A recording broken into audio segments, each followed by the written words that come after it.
Lo tahu nggak hari ini bahwa seluruh dunia atau negara-negara di dunia itu kebanyakan sedang dilanda panas dingin, terutama dari sektor ekonominya.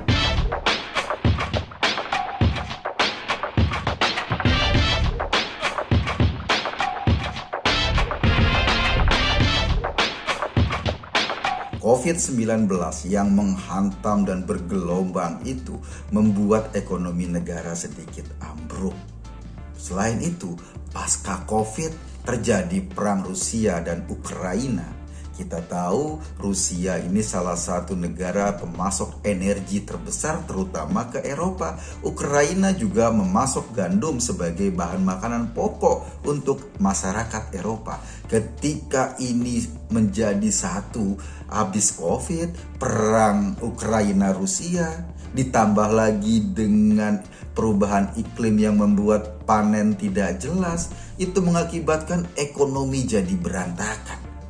Amerika, negara-negara Eropa, Turki, sebagian negara Asia, bahkan Bangladesh sudah merasakan panas dingin ekonomi saat ini.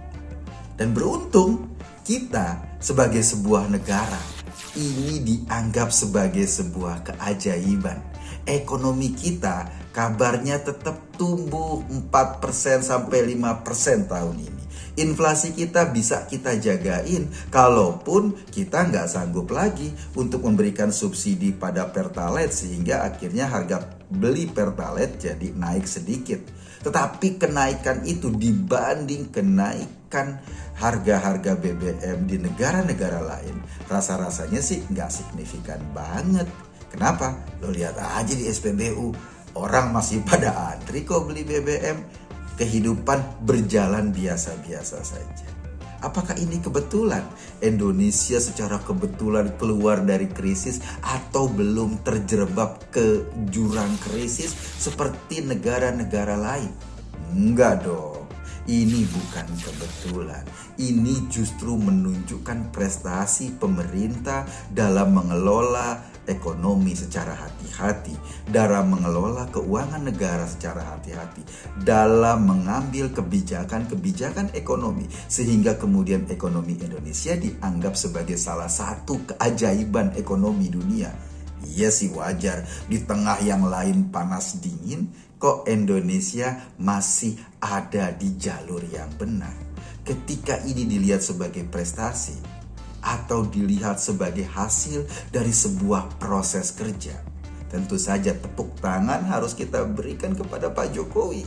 Dia sebagai komandan pemerintahan mampu menjaga ekonomi kita bisa bergerak relatif stabil, mampu menjaga inflasi kita tidak lagi gila-gilaan atau tidak bergerak gila-gilaan seperti di Turki, di Bangladesh, bahkan di negara-negara Eropa. Mampu menjaga stok pangan kita agar masyarakat Indonesia bisa mengkonsumsi pangan dengan harga yang wajar.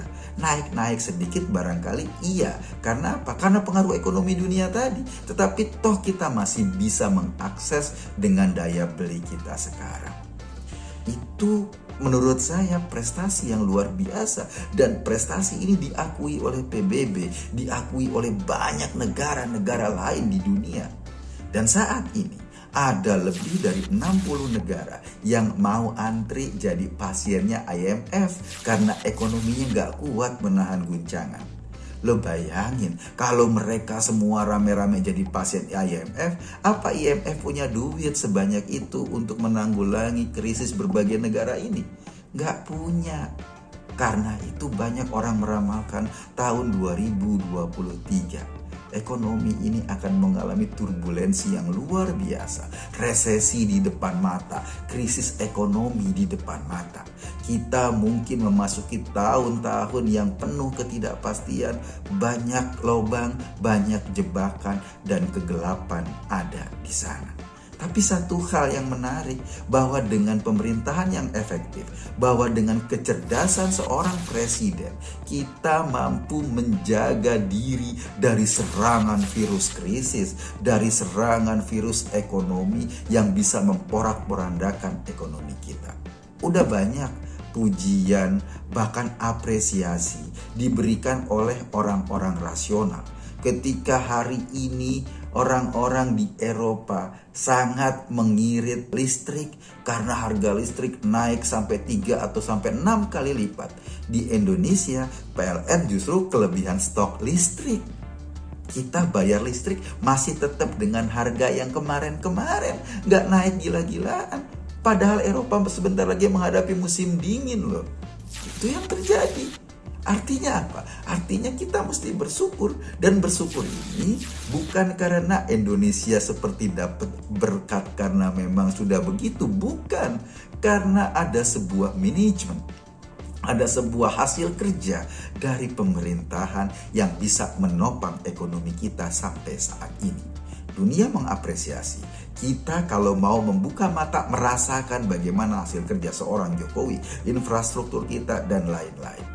Karena itu, maka banyak orang, khususnya para oposan atau pembenci-pembenci Jokowi, ini kebingungan mau mencari celah serangan, mau membuka celah serangan dari mana. Ketika rasionalitas mereka udah ngeliat, gila ya, Indonesia ekonominya oke loh. Ekonominya bagus loh, bahkan dibanding negara-negara yang lain kita tumbuh signifikan, kita masih bisa bergerak di tengah suasana krisis dunia pada saat ini.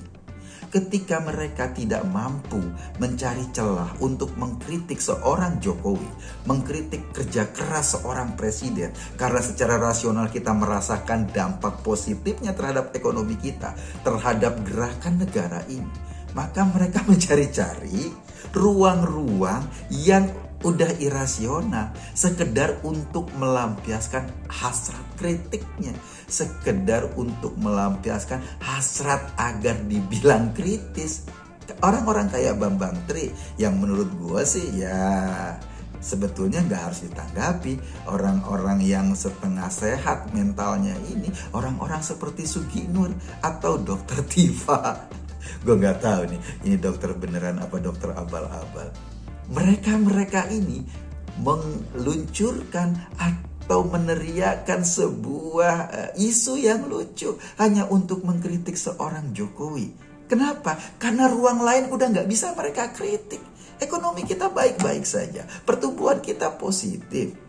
Di tengah krisis dunia, artinya kalau dibandingkan dengan pemerintahan lain di dunia, pemerintahan Indonesia jauh lebih efektif sekarang.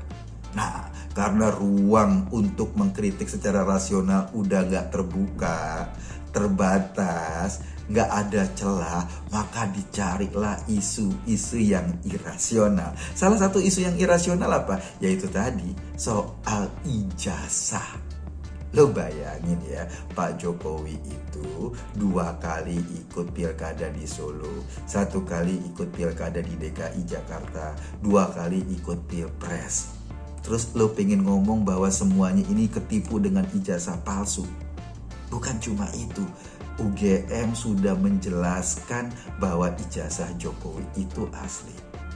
Orang-orang yang satu angkatan dengan Jokowi, baik ketika waktu itu di Mapala, mahasiswa pecinta alamnya UGM, maupun di kelompok-kelompok yang lain yang berinteraksi dengan Pak Jokowi pada saat dia masih kuliah, itu masih ada dan punya bukti otentik bahwa Jokowi memang kuliah di sana. Teman-teman SMA-nya masih ada, guru-gurunya masih ada.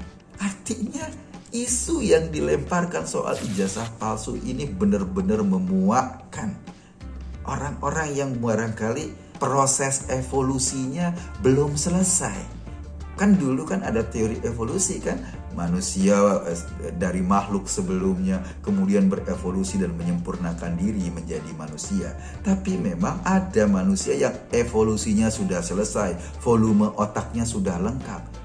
Mungkin ada kategori manusia yang evolusinya belum selesai, volume otaknya belum lengkap, sehingga mereka tidak sanggup berpikir seperti kebanyakan orang. Ketika mau mengkritik, mereka mencari isu-isu yang bahkan dengan pikiran sederhana saja ini nggak masuk akal. Tapi kritik itu terus-menerus diluncurkan. Untuk apa sih sebetulnya?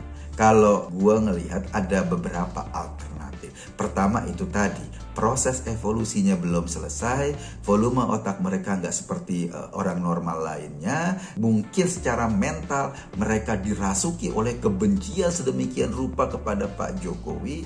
Dan tentu saja pandangan-pandangan ini didasari pada kebencian itu. Sehingga kritiknya sudah irasional, sudah ngaco, keluar dari jalur. Kalau gue sih ngelihat ya, ketika UGM terpaksa loh, menurut gue terpaksa mengeluarkan sebuah rilis tentang kebenaran ijazah Pak Jokowi, tentang kebenaran skripsinya, atau guru-gurunya, atau teman-teman Pak Jokowi terpaksa berteriak bahwa mereka memang teman sekolah Jokowi, sehingga isu ijazah palsu, isu soal dia nggak sekolah sebagaimana mestinya, itu bisa digugurkan. Itu suasananya.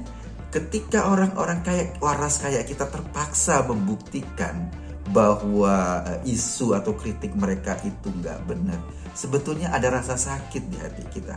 Kenapa? Kita yang waras itu dipaksa untuk ngomong karena ulah beberapa orang yang menurut gua ya mungkin cuma sedikit isi kepalanya, atau memang isi kepalanya dirasuki kebencian. Akibatnya apa? Akibatnya ya kelucuan-kelucuan aja yang ada. Tapi ya kita harus maklum, gak semua orang proses evolusinya bisa kelar. Barangkali masih banyak orang yang percaya dengan isu-isu abal-abal kayak gini. Barangkali masih banyak orang yang percaya dengan ketidakbenaran informasi. Ketika kebohongan terus-menerus disuarakan, seperti Tifa itu menyuarakan bahwa atau meragukan isu-isu tentang ijazah Jokowi, dan itu terus-menerus disambut oleh gerombolan orang yang memang hobinya berkubang dalam kebohongan, hobi berkubang dalam berita-berita hoax. Dan itu kita nggak melakukan counter, maka mereka bisa menjadi kebenaran. Artinya bisa dianggap benar oleh orang-orang yang seperti mereka, yang volume otaknya tidak sama dengan volume orang normal. Itu yang bahaya. Jadi kita maklum ketika UGM memberikan apresiasi, memberikan bukti bahwa ijazah Pak Jokowi asli, ketika teman-teman sekolahnya juga bertestimoni, bersaksi bahwa benar Jokowi sekolah di sekolah ini, SD ini, SMP ini, SMA ini. Itu sudah jelaslah bagi kita.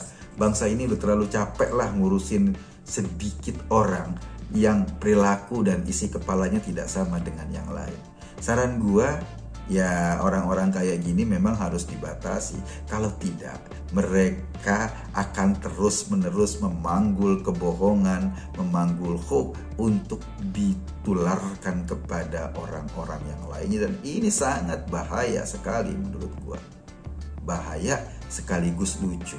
Kok ada ya orang rasional, orang pintar, atau yang mengaku pintar percaya pada kebohongan yang paling telanjang kayak gitu soal ijazah palsu Pak Jokowi. Ini menyedihkan sekaligus menggelikan. Bukai Kogun tadi di acara Masuk Pak Eko. Terima kasih.